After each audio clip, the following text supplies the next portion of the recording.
Salut les amis, c'est Samuel, j'espère que vous allez bien. Nouvelle vidéo aujourd'hui de la marque Toysworks. Ils nous ont déjà fait Morpheus, que je vous ai déjà fait sur la chaîne. Si vous n'avez pas vu le Morpheus, je vous mets la petite note juste là dans le coin. Aujourd'hui, c'est l'agent Smith du film Matrix. Film emblématique. On a déjà eu Neo chez Hot Toys, Morpheus chez Toysworks. Toysworks vient justement de lancer la précommande de la Trinity, puisqu'il y avait une autre Trinity qui était par une autre compagnie, qui a un nom chinois un petit peu compliqué, sorti il y a quelques mois en précommande, pas encore sorti en disponibilité. Mais ici, donc Toysworks continue sur sa lignée. Ils nous ont fait également un Neo, mais plutôt Matrix 2, si je dis pas de conneries. Donc Matrix 2, ici, donc il continue sur le lignée et nous présente l'agent Smith.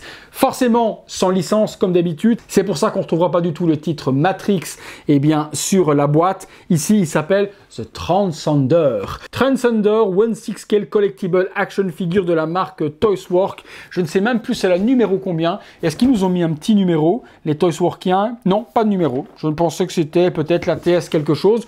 Mais bon, c'est pas très grave. Le visuel, on a donc en ombre l'agent Smith qui est représenté devant, la matrice comme d'habitude, le logo Toysworks, leur petit logo maintenant. Ils se font même payer le luxe d'avoir un petit logo anti-contrefaçon.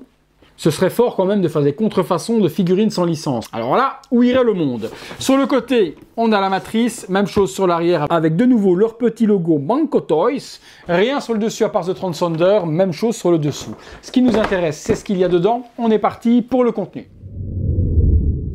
Allez, contenu de la boîte. Bon, Toysworks, comme je vous ai souvent dit, c'est bien au niveau des accessoires, c'est bien au niveau du tailoring, et au niveau du visage, souvent c'est largement en dessous. Je pense que ça va être le cas sur cet agent Smith. J'espère peut-être être surpris agréablement. On va le découvrir ensemble. Allez, je sors la boîte. On est parti pour le contenu. Alors, on a un gun pour commencer. Bon, il faut déjà que je l'attrape. Alors, le gun est plutôt de bonne facture. Bon, il fait quand même très plastique. Il n'est pas super détaillé. Surtout au niveau de la crosse, je trouve que c'est manque de texture.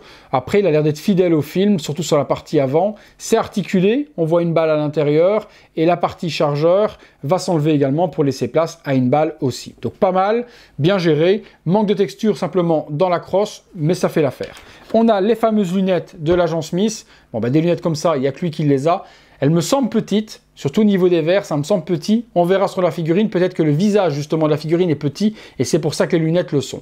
Les verres ne sont par contre pas transparents, tout est en une seule masse et c'est donc opaque. On a des mains, alors mains plutôt bien texturées, on a une main un peu spéciale. Ah ouais, une main, vous savez, quand il enfonce la main dans le torse de Neo, on a cette main qui est représentée avec l'espèce de liquide goudron, donc ils l'ont fourni. Par contre, cette main-là, au niveau de la paume, n'est pas ultra bien détaillée. Elle l'a un peu plus sur le dessus. Bon, ça a le mérite d'exister, mais je pense pas que c'est la main qu'on va vraiment utiliser. Deux mains pour tenir le gun.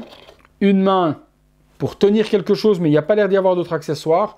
Donc une main qui permettrait de tenir une lampe torche ou quelque chose dans le genre, mais il n'y a pas. Et deux mains fermées, deux mains relaxées sur la figurine.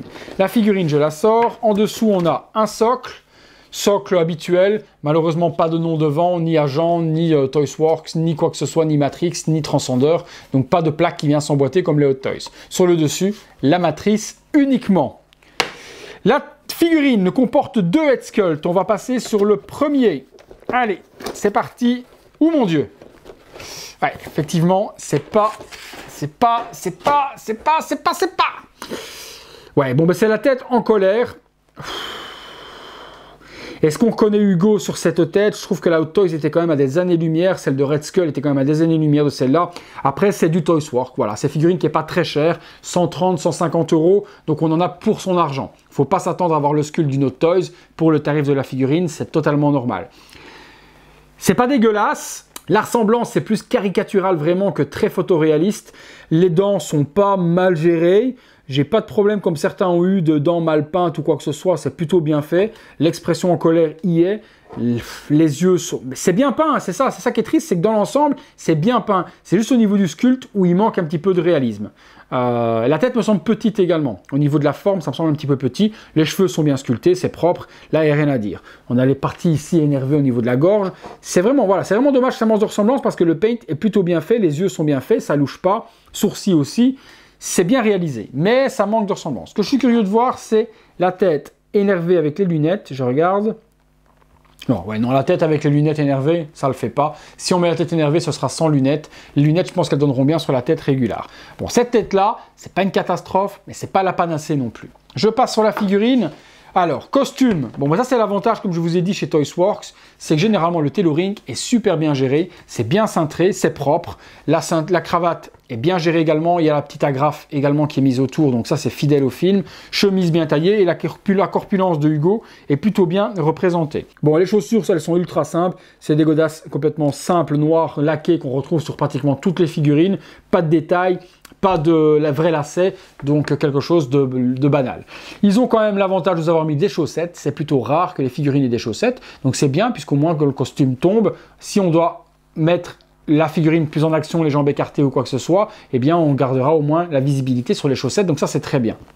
Les mains sur la figurine sont plutôt bien texturées. C'est au niveau articulation bien géré, puisque c'est un body qu'on va appeler type dégueulasse au niveau articulation, mais qui va nous permettre justement de bien articuler la figurine. Donc on peut lever les bras, c'est pas mal géré. On pourra faire des poses plutôt cool avec. Donc ça, niveau body, on va pas cracher dessus. C'est bien pensé d'avoir mis avec une double articulation au coude. La tête, je suis parti dessus. Ouais, ben forcément, limite, celle-là est encore plus belle. Alors là, je ne reconnais pas Hugo Weaver, c'est plus trop le nom de l'acteur, je ne reconnais pas du tout. C'est encore plus caricatural. Les yeux font vraiment bizarre, font pas naturel du tout non plus. Ouais, ça... Voilà, c'est du Toysworks, c'est pas cher et on en a pour ses sous. C'est pas dégueulasse, mais c'est pas exceptionnel non plus. Alors, il y a normalement une partie oreillette que moi, je n'ai même pas vue dans ma boîte. Donc, je ne sais pas où elle est. Je vais la chercher. Il y a une oreillette normalement et moi je ne l'ai même pas. Alors je regarde. Ah si, elle est là. Ok, il y a une oreillette effectivement qui est gérée. Ben, c'est une oreillette. Bon, ben, c'est simplement un embout avec une partie torsadée qui vient s'enfoncer dans le trou de l'oreille. Alors par contre, est-ce que ça s'enfonce bien? Est-ce que ça tient quand on le met? Ouais, ça tient plutôt bien. Il faudra juste mettre après le fil dans l'encolure de la chemise pour le dissimuler. Mais ça donne plutôt pas mal. La tête, à mon avis, le résultat, il va être avec les lunettes. Où là, ça va cacher ses yeux un petit peu spéciaux. Je regarde. Ouais, voilà. Avec les lunettes, vous le voyez dans le visuel sur le côté, ça passe. Voilà. Si on le met le visage, et je pense que qui va exposer l'agent Smith sans ses lunettes? Personne. Donc avec les lunettes, le tailoring qui est plutôt bien géré. On va se faire une petite pause après avec le gun pour voir ce que ça donne. On a quelque chose qui est plutôt correct. Voilà. Mais à exposer, comme le Morpheus, hein, c'était le même cas sur le Morpheus, à exposer avec les lunettes. Eh bien, j'assemble tout ça, on se fait une petite pause. Voilà, petite pause simple, j'ai mis l'oreillette, les lunettes, je pense que c'est comme ça qu'il faut l'exposer avec les lunettes parce que sans les lunettes c'est juste une catastrophe, les yeux sont vraiment trop chelous et on perd toute la ressemblance, c'est vraiment le regard qui nique la ressemblance de l'acteur Hugo. Le socle, bon, ben, on fait avec ou on fait sans, mais cette partie avant, du coup où il n'y a pas de plaque, ça fait dégueulasse. Le costume par contre est hyper bien géré, le col est peut-être un petit peu trop gros et la cravate est à remplacer pour moi pour une plus cintrée et une plus jolie parce que c'est vrai que celle-ci part un petit peu n'importe comment. Pourquoi? Parce que c'est un élastique qui a tout autour et ce n'est pas du tissu. Donc comme c'est un élastique, elle se met pas super bien. Je vous conseille de la remplacer si vous voulez quelque chose de super joli par une version d'un costume Pop Toys ou ce genre de choses là pour avoir quelque chose de beaucoup plus accurate. Le gun tombe bien, le body en dessous est malheureusement très merdique, ce qui fait que quand on va replier le bras pour donner une pose un petit peu différente, déjà j'ai un problème, vous pouvez le remarquer, c'est que la main tient pas. Donc le pex tourne sur lui-même, avec le poids du gun, le pex tombe tout seul, donc ça c'est plutôt embêtant. Et puis même chose, si vous donnez une pose comme ça, 3/4 profil avec le gun levé, et ben vous faites apparaître un petit peu comme avec Morpheus, le bras qui est sans texture et complètement dégueulasse en plastique, et donc c'est pas très joli et très esthétique. Donc ça à éviter. Vous allez voir quand je vais faire la deuxième pose avec le visage grimaçant, je vais le mettre en position attaque avec les poings, et vous allez voir que du coup on va voir les bras, et ça va pas être super joli. Et bien on fait une deuxième petite pose justement avec la tête énervée. Voilà, deuxième pose, position attaque avec les 2 points, énervé, prêt à en découdre avec Neo ou avec Morpheus. Ça passe, cette tête passe, mais bon voilà, comme je vous ai dit, ça casse pas 3 pattes à un canard au niveau du réalisme, au niveau du photoréalisme surtout, c'est quelque chose qui est potable. Maintenant on l'exposera, je pense pas de cette manière-là, je pense qu'on l'exposera beaucoup plus avec la tête régulière et les lunettes, qui fait plutôt un joli agent Smith, pas exceptionnel. On attend toujours que Hot Toys nous sorte le leur pour voir ce que ça va donner, mais pour le tarif, ça fait largement le job. Eh bien écoutez les amis, on est parti tout de suite pour la conclusion. Voilà les amis, conclusion sur ce Toysworks Transcender. Bon, c'est pas exceptionnel, c'est pas non plus catastrophique, c'est déjà l'avantage d'être là, puisque s'il faut attendre Hot Toys, je pense qu'on sera mort avant.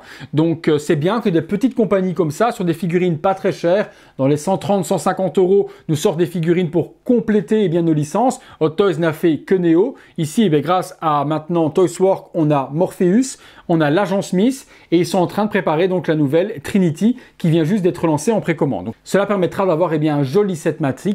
Pas de la qualité de chez Hot Toys, c'est un petit peu dommage, mais pouvoir quand même avoir le personnage principal de chez Hot Toys et compléter avec les autres. Autant dire que le Morpheus que je vous avais fait, une fois qu'on avait mis les lunettes, était plutôt potable. Celui-ci, c'est pareil. Cette tête grimaçante, on la laissera dans la boîte, je pense pas qu'on l'exposera avec, mais la tête qui est ici avec les lunettes noires fait largement le boulot. Donc je pense qu'on aura du coup un joli agent Smith à exposer à côté de Morpheus et de Neo.